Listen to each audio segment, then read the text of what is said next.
আসসালামু আলাইকুম প্রিয় শিক্ষার্থী বন্ধুরা, আশা করছি তোমরা সবাই অনেক ভালো আছো।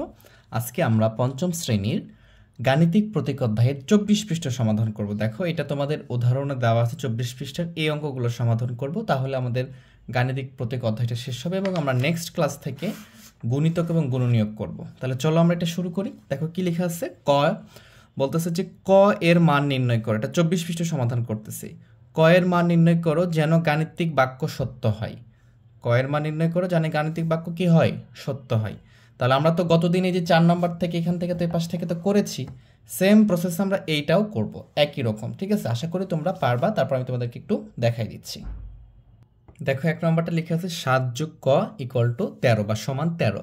আমরা একটা করে উঠাবো আর একটা করে করব। তাহলে আমরা জানি এখানে এই সমান চিহ্ন দেওয়া আছে, তাহলে এখানে আমরা সমান দিতে পারবো না, জন্য কি দিতে হবে আমাকে, এখানে বা দিতে হবে।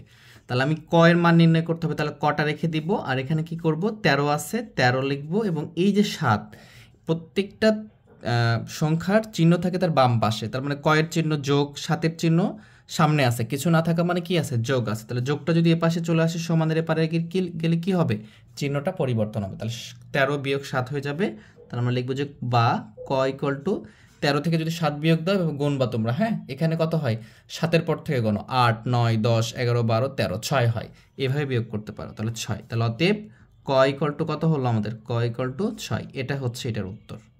তাহলে খুব সহজে আমরা এটা পেরে গেলাম। ঠিক আছে, তাহলে এইভাবে আমরা খুবই দ্রুত এগুলো করতে পারবো। এরপরে 2 নম্বরটা দেখো, 2 নম্বরটা কি আছে, আমি যদি পাশে করি, 2 নম্বরটা আছে যে ক বিয়োগ 4 ইকুয়াল টু আছে হচ্ছে আমাদের কত, 18। তাহলে এটা দেওয়া আছে। তাহলে আমরা এখানে কি করতে পারবো, এখানে লিখবো বা ক এর মান বের করতে বলছে, আমরা তো দেখলাম ক। তাহলে দেখো এখানে 18 লিখবো আগে এবং এই 4টাকে এপারে পার করে দিব। তাহলে 4 কি আছে, এখানে বিয়োগ আছে, তাহলে এই পাশে আসলে কি হয়ে যায়, বিয়োগ থাকলে যোগ হয়। যেমন এখানে যোগ ছিল, এ পাশে এসে বিয়োগ হয়েছে, সেম ভাবে এখানে বিয়োগ আছে, এ পাশে আসলে কি হবে, যোগ হবে। তাহলে আমরা এখানে যোগ করে দিলাম, 4টা যোগ হয়ে গেছে। তাহলে ক সমান সমান কি হচ্ছে, 18 আর 4 যোগ করলে কত হবে, 22। তাহলে অতএব ক ইকুয়াল টু কত হচ্ছে আমাদের, 22। এটা হচ্ছে আমাদের উত্তর। খুবই সিম্পল। আশা করি তোমরা বিষয়টা বুঝতে পারছো এবং এইভাবে সকল অঙ্কগুলো তোমরা করতে পারবা। যদি আমরা পার্টটা দেখি, দেখো 3 নাম্বারটা যদি এই পাশেই করি, প্রচুর জায়গা আছে আমাদের। 3 নম্বরটা বলছে যে 8 গুণ ক ইকুয়াল টু কি দেওয়া আছে, 32। এই সমানকে আমরা কি বলতে পারি, ইংরেজিতে ইকুয়াল বলা হয়। ঠিক আছে, তাহলে আমরা যদি এখন খেয়াল করি যে এখানে বা ক এর মান বের করতে হবে না, ক এর সাথে 8 কি আছে, গুণ আছে না, তাহলে তুমি এভাবে ক রেখে দাও। তাহলে ক, এখন এই 32 লিখবো। দেখো এখানে আছে গুণ, তাহলে এই পাশে আসলে কি হবে, ভাগ হবে। এই তো, আশা করি বিষয়টা বুঝছো। যদি থাকে যোগ তাহলে হয়ে যায় বিয়োগ, যদি থাকে বিয়োগ এপাশে আসলে হয়ে যায় যোগ, যদি থাকে গুণ এপাশে আসলে হয়ে যায় কি, ভাগ। এটা আমরা মনে রাখবো। বা এখন যদি আমি ক লিখি, 32কে তুমি 8 দ্বারা ভাগ করো, 8-এর ঘরে নামতে পারো, 8 একে 8, 8 দুগুণ 16, 3 আষ্টা 24, 4 আষ্টা 32, তার মানে 4 বার যাচ্ছে। তাহলে অতএব ক ইকুয়াল টু কত হচ্ছে, 4। তাহলে এটাই হচ্ছে উত্তর। আশা করি বিষয়টা বুঝছো। খুবই সিম্পল এবং খুব সহজে করতে পারতেছি। আমাকে প্রশ্নে বলছিল যে কয়ের মান নির্ণয় করো যেন গাণিতিক বাক্যটা সত্য হয়। এখন দেখো কয়ের মান 6 হয়েছে, এখানে 6 বসাই দাও, 6 আর 7 যোগ করো, 7-এর পরে কত, 8 9 10 11 12 13। দেখো এখানে 13 আছে, সত্য হয়েছে। এখানে দেখো কয়ের মান কত হয়েছে, 22 আছে না, তাহলে এখানে কয়ের মান 22 বসাও, 22 থেকে 4 বিয়োগ করো, 8 হবে। এখানে কয়ের মান 4 হয়েছে না, 4-এর কয়ের জায়গায় 4 বসাও, 4 আষ্টা 32 হবে। তার মানে আমরা এমনভাবে নির্ণয় করব যেন সত্য হয়। বুঝতে পারছো? আশা করি বিষয়টা বুঝছো। আমি যদি পরেরটা দেখি, চলো পরেরটাতে কি বলতেছে, যদি 4 নম্বরটা এখানে দেখব, 4 নম্বরটা আমাদের দেওয়া আছে যে ক ভাগ 9 সমান সমান 3, এটা দেওয়া আছে। তাহলে ক এর মান যদি আমরা খেয়াল করি যে বা ক লিখবো, ভালো করে খেয়াল করো, এখানে কি আছে, ভাগ আছে, তাহলে 3 এই ভাগ এ পাশে আসলে কি হয়ে যাবে, গুণ হয়ে যাবে। বা ক সমান সমান কত, 3 নং 27। ভালো করে বুঝো, এইখানে যোগ ছিল 7, এপাশে আসলে বিয়োগ হয়ে গেছে, তাহলে যোগ থাকলে বিয়োগ হয়। এখানে বিয়োগ ছিল, এপাশে এসে যোগ হয়েছে, তার মানে কি বিয়োগ থাকলে যোগ হয়। এখানে গুণ ছিল, ভাগ হয়েছে, আর এখানে ভাগ ছিল, গুণ হয়েছে। এটা মনে রাখবা, যোগ থাকলে বিয়োগ, বিয়োগ থাকলে যোগ, এখানে বিয়োগ থাকলে যোগ হয়েছে, গুণ থাকলে ভাগ, ভাগ থাকলে গুণ। খুবই সহজ, এটা মনে রাখলেই হয়ে যাবে। তাহলে কয়ের মান 27, এটাই অ্যান্সার। এখন কয়ের জায়গায় 27 বসিয়ে দাও, 3 নং 27, যে 3 আসতেছে, বাক্যটা সত্য হচ্ছে। আশা করি বিষয়টা বুঝছো এবং এইভাবে এগুলো করতে পারবা। এবার আমরা 5 নাম্বার একটা দেখবো। দেখো 5 নাম্বারটা কিভাবে করতে পারি আমরা। এখানে দেওয়া আছে যে 3 গুণ 5 যোগ ক সমান সমান দেওয়া আছে 18। ভালো করে খেয়াল করো এটা।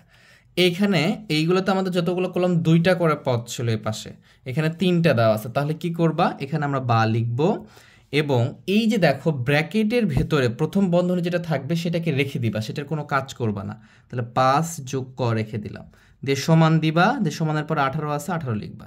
তা 18 লেখার পরে এই যে 3টা কি আছে, ব্র্যাকেট ছাড়া গুণ আছে না, তাহলে গুণটাকে যদি আমি এই পাশে পাঠিয়ে দিই তাহলে কি হবে, এটা অবশ্যই ভাগ হবে। তাহলে 3 ভাগ হয়ে গেল, কারণ এখানে গুণ ছিল, এর পাশে এসে কি হচ্ছে, ভাগ হয়ে যাচ্ছে। এখানে ব্র্যাকেটটা ক্লোজ করবা বা।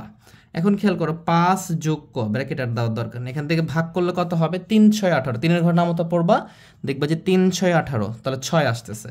এখান থেকে লিখবা বা ক, দেখো 6 আছে, এখানে যোগ 5 বিয়োগ কি হয়ে যাবে, এটা এ পাশে আসলে বিয়োগ হয়ে যাবে।